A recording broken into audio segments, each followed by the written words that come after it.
Salut les internautes, j'espère que vous allez bien. Alors aujourd'hui, je vais vous présenter une nouvelle LED, une des plus puissantes, j'ai nommé la CR2A. Voici vite fait ce que ça donne, ou encore sous un autre angle. Et si on la compare avec la COB, elle est un chouïa plus grosse, comme ceci. Pour moi, à mon humble avis, c'est la LED la plus puissante, du moins en 2017, puisqu'elle est munie d'une petite loupe à son extrémité qui va nous permettre vraiment d'avoir un flux lumineux assez puissant que vous allez pouvoir observer sur la vidéo. Donc je me répète vite fait, on a une petite loupe à son extrémité, ce qui va permettre d'augmenter vraiment cette puissance lumineuse. Et alors sur le pourtour, on viendra de nouveau avoir 6 petites LED SMD, ce qui nous permettra d'avoir une puissance lumineuse sur 360 degrés. Alors on trouve également quelques petites résistances que voici. Ces résistances vont également permettre d'éviter le témoin d'ampoule défaillante ou encore sur les véhicules VAG qui nécessitent donc des résistances pour les systèmes CAN bus ou bien d'autres systèmes. Pour un petit rappel, je vous montre en vidéo de nouveau une T10, mais alors cette fois-ci LED en SMD, donc les gros modèles comme je vous ai présenté dans la vidéo précédente, histoire de vous montrer la puissance lumineuse pour que vous puissiez comparer de nouveau avec la CR2A.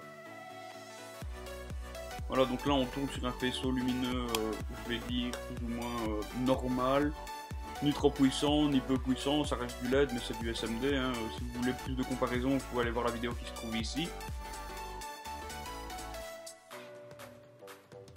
Et là je reteste de nouveau du COB, malheureusement je n'avais que du 4000K, mais enfin vous verrez au moins la puissance lumineuse que cela procure.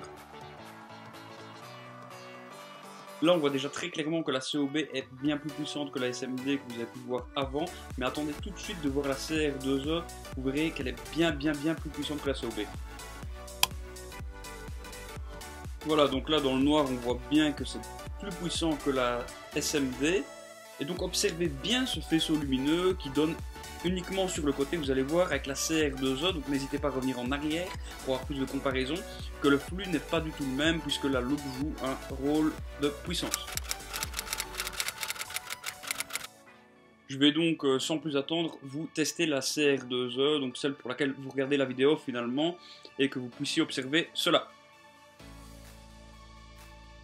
De nouveau un petit bémol par contre sur cette LED, c'est qu'elle a tendance à chauffer quand même pas mal, donc essayez de faire gaffe à ceci. Voilà, donc là tout de suite on voit le flux lumineux, il donne à la fois sur le côté mais également devant grâce à cette petite loupe en fait que je vous ai présentée au début de la vidéo. Et là on voit déjà que le faisceau lumineux est bien mieux réparti.